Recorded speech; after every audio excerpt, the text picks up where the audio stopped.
Untuk informasi lebih lengkap dan berita-berita lainnya yang terkait, klik link di deskripsi di bawah ini. Dan jangan lupa juga subscribe channel YouTube kami. Pastikan Anda juga menginstal aplikasi CNBC Indonesia yang tersedia di App Store dan Play Store. 5 bank dengan aset terbesar di Indonesia sudah merilis laporan keuangannya per kuartal 3 alias sampai 9 bulan tahun ini, yaitu Januari sampai September ya. Nah, bagi Anda para investor, kinerja bank-bank besar ini tentu harus menjadi perhatian utama karena Anda bisa mengetahui saham bank apa saja sih yang menarik dikoleksi secara fundamental gitu ya, sampai memprediksi juga mungkin seperti apa nih arah pergerakan indeks harga saham gabungan atau IHSG ke depannya, karena kita tahu ya bagaimana sektor perbankan ini merupakan sektor yang punya bobot besar di IHSG. Nah, di tengah tekanan ekonomi yang mulai mereda setelah hampir 8 bulan pandemi COVID-19 melanda tanah air, seperti apa kira-kira rapor bank aset jumbo di Indonesia? Kita akan lihat bagaimana bank-bank jumbo ini adu kinclong dari bank beraset jumbo. Nah, sampai saat ini pandemi COVID-19 masih ya menjadi tantangan utama perekonomian global termasuk juga perekonomian dalam negeri. Kita lihat datanya hingga 11 November 2020 kemarin, total kasus positif COVID-19 di Indonesia ini sudah bertambah 3.770 kasus per 11 November kemarin, menjadi totalnya 448.118 kasus positif. Nah, tambahan kasus corona terbanyak tercatat masih di daerah Jawa Barat ya. Biasanya memang kalau tidak DKI Jakarta, Jawa Barat. Nah, dari total kasus ini ada sebanyak 378.982 pasien yang sudah sembuh, sedangkan masih ada juga kasus meninggal dunia yang terus bertambah sampai totalnya kemarin mencapai 14.836 jiwa. Artinya kalau dikurangi total kasus, kemudian kasus sembuh dan kasus meninggal dunia, masih ada 54.300 pasien yang dirawat karena terpapar virus corona atau COVID-19. Nah, aktivitas ekonomi yang terhambat karena adanya pembatasan sosial yang memang harus dilakukan untuk mencegah penyebaran virus, akhirnya juga membuat Indonesia resmi masuk jurang resesi setelah mencatatkan pertumbuhan ekonomi yang negatif 2 kuartal berturut-turut, ya, artinya 6 bulan terakhir. Nah, kita lihat datanya dari Badan Pusat Statistik yang mencatat bahwa pada kuartal 3 2020 pertumbuhan ekonomi kita itu minus atau terkontraksi sebesar 3,49%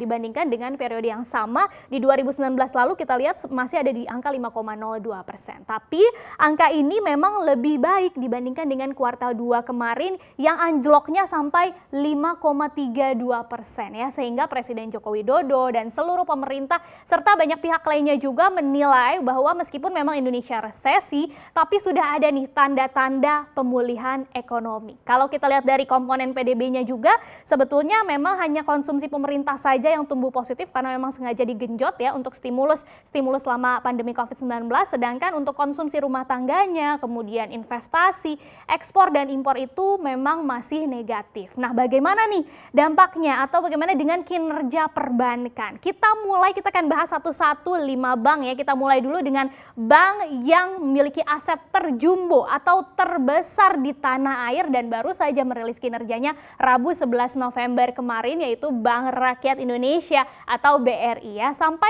September 2020 atau per kuartal 3 2020 total aset BRI ini mencapai 1.447,85 triliun rupiah atau naik 10,9% secara tahunan ya. Kita lihat dari sisi kreditnya dulu karena bank fungsinya adalah menyalurkan kredit, salah satunya di kuartal pertama tahun 2020, kemudian ke kuartal 2 itu memang ada sedikit penurunan ya angkanya dari 930,73 triliun menjadi 922,97 triliun rupiah. Tapi kabar baiknya angkanya ini sudah mulai kembali naik lagi sampai 12,38 triliun rupiah menjadi 935,35 triliun rupiah itu per kuartal 3 2020. Nah, bahkan kalau kita bandingkan nih dengan kuartal 3 tahun lalu tahun 2019, angkanya juga naik loh ternyata dari sebelum pandemi kan waktu itu naiknya 5%. Ini kalau secara year on year atau tahunan. Hal yang sama juga terjadi nih pada pendapatan bunga bersihnya ya, karena kan itu salah satu penopang utama pendapatan perbankan. Di 3 bulan pertama kita lihat BRI memperoleh pendapatan bunga bersih sebesar 20,97 triliun rupiah. Kemudian naik lagi di kuartal kedua menjadi 36,5 triliun rupiah, dan yang terbaru itu sudah bertambah lagi sekitar 16,5 triliun rupiah menjadi 53,05 triliun rupiah ya, meskipun kalau dibandingkan dengan tahun lalu, angkanya ini masih turun sekitar 7,8%. Jadi kalau dibandingkan dengan kuartal 3 2019 ya, dari September 2019. Sementara itu untuk dana pihak ketiganya yang dikumpulkan oleh bank, angkanya juga terus mengalami pertambahan. Dari awalnya 1028,99 triliun rupiah di kuartal pertama, naik menjadi 1072,5 triliun rupiah di kuartal kedua, dan akhirnya bisa tembus sampai 1.131,93 triliun rupiah atau bertambah 59,4 triliun rupiah dari periode atau kuartal sebelumnya, dan melesat sampai 18% dari periode yang sama di tahun lalu. Luar biasa ya kinerjanya. Nah, dengan berbagai pertumbuhan yang positif inilah BRI akhirnya berhasil membukukan laba bersih hingga 14,12 triliun rupiah per kuartal 3 2020, walaupun tetap saja karena kondisi yang sedang pandemi masih ambles ternyata 42,9% kalau kita bandingkan dengan periode yang sama di tahun lalu. Nah, laba bersih BRI ini naik kalau dibandingkan per kuartalnya ya, 4 triliun rupiah dibandingkan dengan kuartal 2020 yang tercatat sebesar 10,17 triliun rupiah.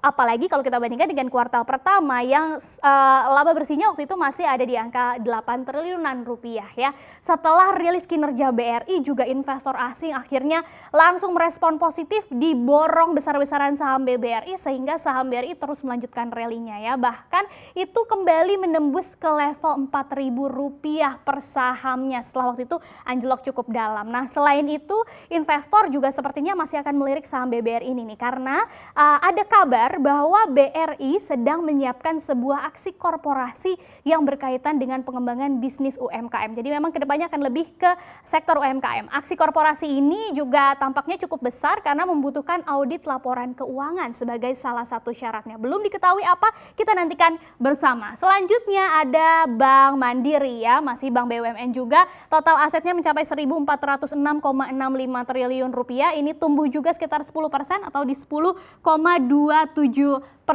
Nah, ini secara tahunan ya. Kalau kita lihat di kuartal pertama masih dari kredit dulu, Mandiri ini sudah menyalurkan kredit sebesar 902,68 triliun rupiah. Tapi ternyata ini tidak seperti BRI tadi ya, angkanya sedikit berkurang nih di kuartal kedua menjadi hanya 871,66 triliun rupiah. Tapi setelah itu digenjot lagi penyaluran kreditnya sehingga bisa bertambah sekitar 2 triliun rupiah, 2,07 triliun rupiah menjadi 873,73 triliun rupiah, walaupun tetap saja masih lebih rendah dari kuartal yang pertama itu yang tertinggi ya di tahun ini. Sedangkan kalau dibandingkan secara tahunan, kredit Mandiri ternyata juga sudah tumbuh loh 4% dibandingkan kuartal 3 2019. Dengan demikian pendapatan bunga bersihnya meskipun tadi ada sedikit penurunan di kuartal kedua untuk kredit, pendapatan bunga bersihnya ternyata masih bertambah setiap kuartalnya. Kita lihat di 3 bulan pertama tahun ini Mandiri mencatatkan pendapatan bunga bersih 15,54 triliun rupiah ya. Kemudian naik lagi di kuartal berikutnya menjadi 28,93 triliun rupiah. Kemudian yang terbaru ini sudah bertambah lagi sampai sekitar 13,2 triliun rupiah menjadi 42,16 triliun rupiah. Meskipun kalau dibandingkan dengan September tahun lalu angkanya masih turun atau minus 4%. Ya, mirip-mirip dengan Bank BRI. Nah, hal yang sama juga terjadi di dana pihak ketiga atau dana yang dikumpulkan oleh perbankan dari para nasabahnya. Dari 941,34 triliun rupiah di kuartal pertama tahun ini naik menjadi 976,56 triliun rupiah dan akhirnya tembus 1.000 triliun rupiah atau tepatnya di 1.024,17 triliun rupiah per kuartal 3 2020. Jadi bertambah ini sekitar 47 triliun rupiah dari kuartal 2 dan melesat juga sampai 15% dibandingkan dengan periode yang sama tahun lalu. Akhirnya Mandiri juga berhasil membukukan laba bersih hingga 14,03 triliun rupiah per kuartal 3 2020 ini, walaupun masih ambrol sampai 30% dibandingkan dengan tahun lalu. Tapi laba bersih Mandiri ini naik 4 triliun rupiah kalau dibandingkan dengan kuartal kedua 2020 yang tercatat 10,29 triliun rupiah. Begitu juga kalau dibandingkan dengan kuartal pertama yang hanya 8 triliun rupiah ya. Nah, melihat kinerja yang cukup positif ini, Bank Mandiri memperkirakan bahwa perolehan laba sampai akhir tahun 2020 ini ditargetkan bisa sampai 16 triliun rupiah. Jadi luar biasa ya, walaupun banyak tekanan tapi masih bisa didongkrak laba bersihnya. Nah, di urutan ketiga baru ada bank swasta nih, Bank Sentral Asia atau BCA. Total asetnya mencapai 1.003,64 triliun rupiah. Dari sisi penyaluran kredit dulu kita bahas, per kuartal pertama tahun ini BCA sudah menyalurkan kredit hingga 612,16 triliun rupiah. Tapi ternyata seperti Mandiri tadi angkanya juga berkurang sedikit ya, 595,14 triliun rupiah di kuartal kedua 2020 dan ternyata juga kreditnya masih menurun lagi. Menurunnya sampai 13 triliun rupiah menjadi 581,85 triliun rupiah di kuartal 3 2020 ini ya. Kalau dibandingkan dengan kuartal 3 tahun lalu, angkanya memang hanya turun tipis saja, yaitu minus 0,6%. Nah, meski demikian pendapatan bunga bersihnya ternyata tetap bertambah juga kok setiap kuartalnya. Kita lihat ya, dari Januari sampai Maret BCA sudah memperoleh pendapatan bunga bersih 13,68 triliun rupiah, naik di kuartal kedua menjadi 27,25 triliun rupiah, dan yang terbaru per September kemarin sudah bertambah banyak banget, bahkan sampai 13,5 triliun rupiah menjadi 40,8 triliun rupiah di kuartal ketiga. Bahkan realisasi ini juga lebih tinggi loh, sampai perbedaannya itu 9% ya. Jadi naik 9% kalau dibandingkan dengan periode yang sama di tahun lalu. Hal yang sama juga terjadi ternyata pada dana pihak ketiga yang dikumpulkan oleh BCA. Kita lihat dari 741,02 triliun rupiah di kuartal pertama 2020 ini sudah naik ke 761,6 triliun rupiah di kuartal kedua, dan di kuartal ketiga bertambah lagi 19 triliun rupiah menjadi 780,68 triliun rupiah atau naik 14,3% dibandingkan kuartal 3 2019.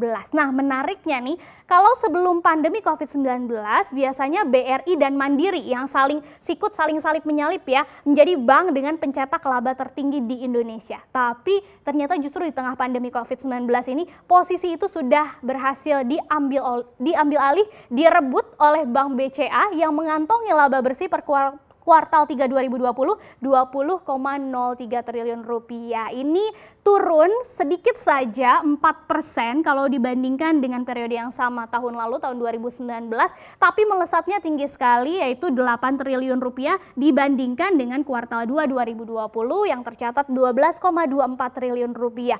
Apalagi kalau kita bandingkan dengan kuartal pertama, waktu itu hanya 6,58 triliun rupiah.